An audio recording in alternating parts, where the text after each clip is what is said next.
Hi, class. Welcome to SOC 101, Introductory Sociology. I wanted to introduce myself in this video and just tell you a little bit about myself since we aren't going to be able to meet in person and since this is an asynchronous class, meaning that we won't have a designated time where we meet each week. So let me explain a little bit. Let me just try and describe to you who I am, how I got here, and then we'll talk a little bit about the class. So I'm Dr. Madron. Some students, especially once they get to know me and they start to maybe move into my upper level classes, start to call me Dr. DJ. Whatever you're more comfortable with is fine. I'm not from this area. Grew up in Cecil County. About 2 hours east of here, sits on top of the Chesapeake Bay, and so I moved out here. Let's see, in 2010, and been teaching here since.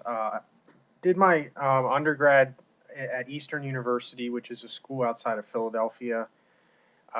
Actually ended up getting a degree in marketing. I thought I was going to be like I don't know, like a madman. You know, if you've ever seen that show Mad Men, I just thought it was going to be like this. I was going to be doing like advertising and marketing for like these big companies in New York City. But I quickly learned that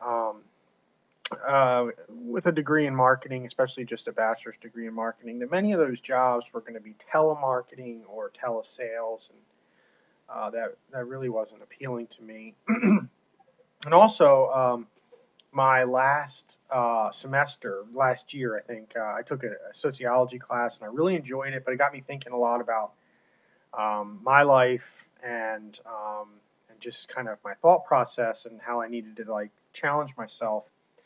And so I actually spent 1 year at George Mason, but I didn't really love the program there because it was a theory-based program. And so I looked around and I noticed that there was an applied program, which is different than theory. It's more you're applying, so it's more to me. It's more like it's more applicable. And so UMBC had this program, master's program, and so I went there and finished up my master's degree in applied sociology. And when I was wrapping that up, one of my mentors had suggested applying to the PhD program at UMBC. They had a public policy option and with a focus in sociology. And after learning about public policy, it really seemed like a nice fit.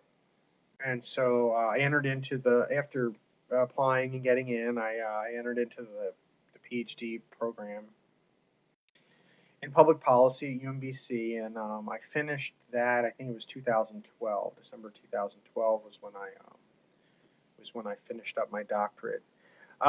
During my time at UMBC, I was adjuncting teaching sociology classes at UMBC and also at Howard Community College in Howard County. And then in 2009, 2010 is when I thought this would be a time where I should start looking for full-time work. And so I applied to Hagerstown Community College as well as like several other places. Got a few offers, but my girlfriend at the time, who is my wife now, was getting her teaching degree, and so she would then be certified to teach in Maryland. So it just made sense that I take a job in Maryland so that my wife wouldn't have to get recertified in another state. So we moved out here in 2010, and we've been here since. I'll point out just a couple of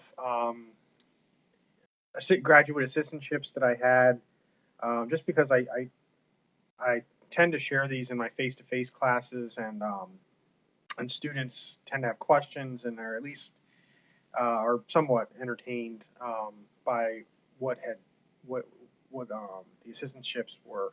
So I started at DHMH is the Department of Health and Mental Hygiene. It's located in Baltimore City. I lived in Baltimore City for a few years, and so DHMH, I started with it was working at DHMH officially, but I was spending time at the medical examiner's office in Baltimore City. And so many of you may not know this, but the Baltimore City Medical Examiner's Office is unique from other ME's offices around the state in that all homicides, all suicides, and undetermined deaths typically mean that the ME was unable to determine whether it was a suicide, for example. Usually these are drug overdose cases when you see that undetermined mark. Um, and my job was to sit actually in the medical examiners in one of the rooms, and I would go and get these actual files, and it would be a case of someone who was either murdered, um, so it was a homicide, suicide, or one of these undetermined deaths. And the goal, what my job was to do was to I had this form, and I would enter all this information into a database. So it would ask me like, what's the person's race, what's the person's um, you know, biological sex, what was the cause of death, and then there were things like if they were stabbed, how many times were they stabbed, if they were shot, how many times were they shot. If there's a suicide note, you need to read the suicide note and you need to answer these questions. And as you can probably tell, I mean, if you're thinking about if you're able to like put your mind into this where I was, it was not a very enjoyable job, at least not for me. I can see how some people might enjoy such work, um, but to me, one, the medical examiner's office was the old medical examiner's office. It has since moved buildings. Um, the air conditioning was not great, and so there was often this scent, this smell um, that was just very unpleasant. And also, you're looking at autopsy photos, pictures of dead people, and counting bullet holes and stab wounds and reading suicide notes. And anyway, the goal of that project was to develop a database so that we would be able to to understand patterns. What is it? What is there a typical? Not necessarily. I don't want to say the word typical suicide victim because that's not what I'm. That's not really what we're saying. What we're really saying is there someone who's at a greater risk of being a homicide victim, being a suicide victim, dying of a drug overdose? Is there someone at a higher risk based on a number of these variables? That was the goal of putting all this data into the database, known now as the National Violent Death Reporting System, NVDRS, and I believe the one in Maryland is MVDRS, the Maryland Violent Death Reporting System. But anyway, I did that for about a year, and I just had enough and begged for a new assistantship that would get me out of the medical examiner's office. And so finally, I did move into a new position at DHMH where I was helping to do research on. This was at the time when Maryland was thinking about getting rid of smoking in restaurants and bars, and also during the time where they were considering banning texting and driving and talking on your phone and driving. And so I worked in this office where they would come to our office, legislators would, and they would be looking for support from DHMH. So you have the some supervisor in DHMH going to testify in Annapolis to say that they support such a bill for safety reasons and health reasons or whatever it might be.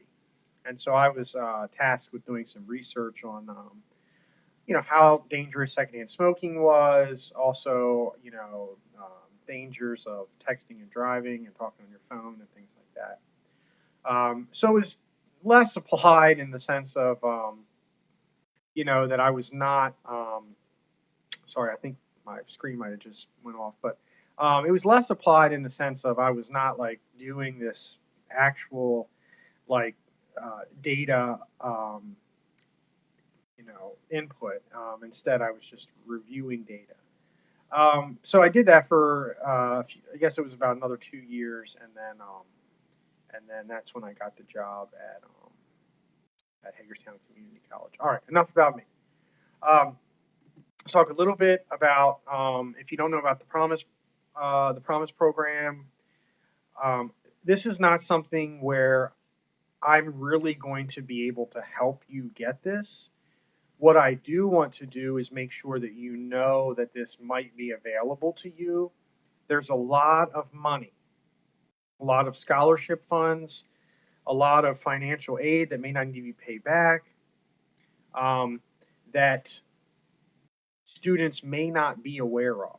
I was one of these students a long time ago where I just wasn't aware of various opportunities because I was a first time college student. Um, so my parents were unaware of this.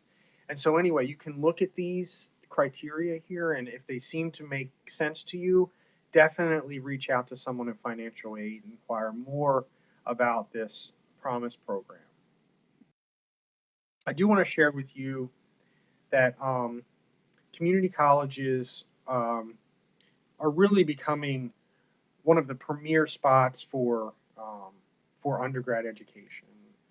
We're now seeing this evidenced in that when our students transfer, they're doing as well or better than students that started at four-year colleges.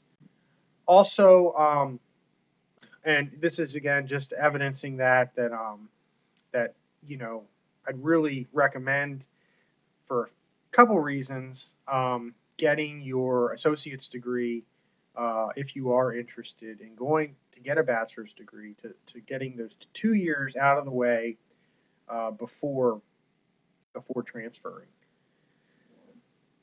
It's not well, college has really gotten expensive. Even community college can be expensive, but it's certainly less expensive for most students than going to a four-year college, especially a private four-year college. Um, Also, some of the larger schools, the state schools, um, they tend to have larger teacher to student ratios than community colleges, which we have seen that when those numbers are lower, when there are fewer students. So let's say there's a class of 20 to one teacher versus let's say 100 or 200 to one teacher, that quality is better. We're also seeing that the instructor quality is improving. Um, you know, we're now getting um, people who are applying who are also applying to um, those select four-year schools. PhDs published. I mean, we've definitely seen an improvement in the quality over the last 2 decades, or even maybe 3 decades. Um, and it may not happen in your time here at HCC, but there have been efforts to try and get community college a status where they can offer bachelor's degrees, because they do. There are 20 states where that is the case. Um, so look out for that in the future. I don't know how soon. I suspect it will be at some point, but I don't know how soon. And I do want to give you kind of a comparison. So this might have been 2021. It might have been 2020. I can't remember exactly when I took this snapshot of Eastern, where I went to college. Beautiful campus. It's amazing, right? If you've ever been or if you've ever driven around, it's in a really cool area, but it is very expensive. And I think when we think about, oh, it only costs right, $50,000 or $60,000 a year, that you have to think about um, what it looks like when you tack on the interest, and then what your total payback is going to be. So for me, I always like to share this with students because I took out about $100,000 in student loan debt, which looks like about $1,000 a month. That's only from undergrad. My graduate school, I was able to get assistantships and scholarships and not take out any student loans. Um, so if you base it just on 50,000 a year, with a 6% interest rate over 30 years, which my interest rates, because I went with a private company, at the time it was Sally Mae, I had some of my loans were at 10, 11, and 12%. And so I'm giving an average here of about 6 or 7%. That's a total repayment amount of almost $470,000. Whereas if you were to come to HCC, you could do it for significantly, significantly cheaper. I talk a little bit about some of these joint programs. I happened to be at UMBC when they went to the final, or sorry, when they went to the dance. They went to for the first time. They made it into the March Madness. And if you all recall, a couple years ago, UMBC was the first ever 16 seed to knock off number 1 seed Virginia. But anyway, I'm familiar with this, but just understand that there are a lot of colleges that are starting to join their BA and MA programs, their bachelor and master programs, and so that you would be able to complete both of these in a total of 5 years. And so I would think of a natural path as being you get a degree from HCC, your AA, and let's say sociology in 2 years, and then you go to one of these schools like UMBC for 3 more years, and in a total of 5 years, you'll walk away with an associate's degree, a bachelor's degree, and a master's degree. So just things to consider in case you are not, haven't been exposed to these type of options. I think it's also important for me to explain that I think that sociology is a valuable degree.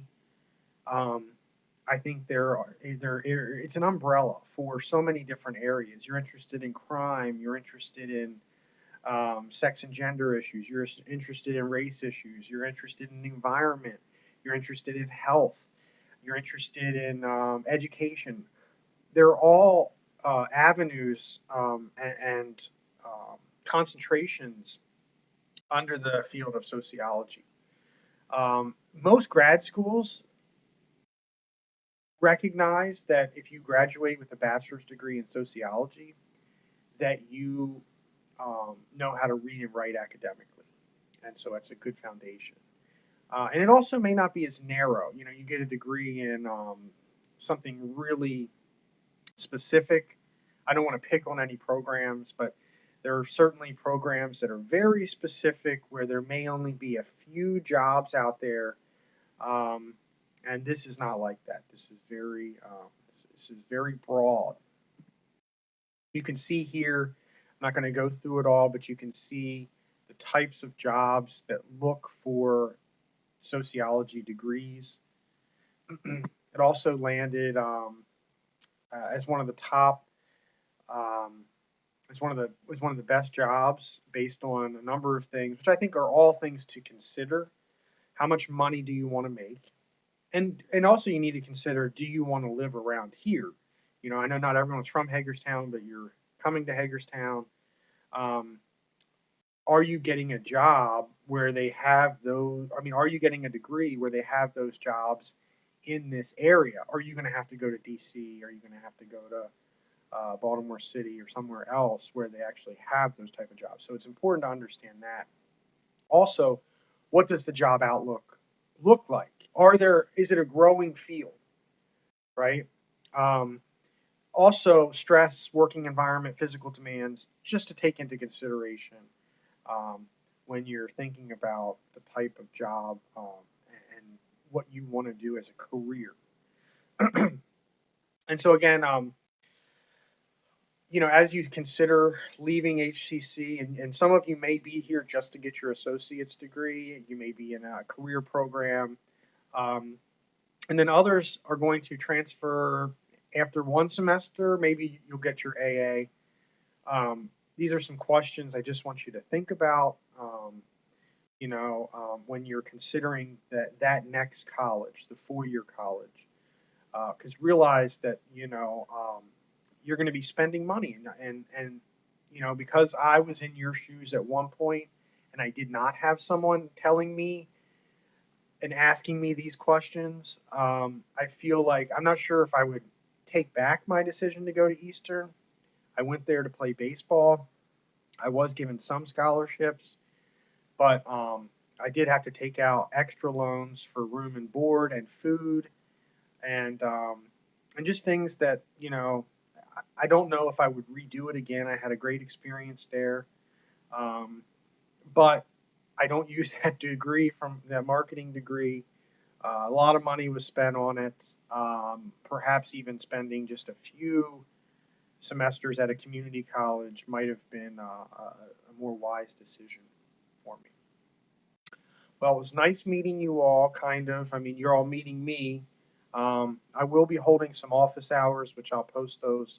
And then if you really want to, meet and have a conversation virtually over Zoom or something like that, we can set that up so that we can actually meet one another.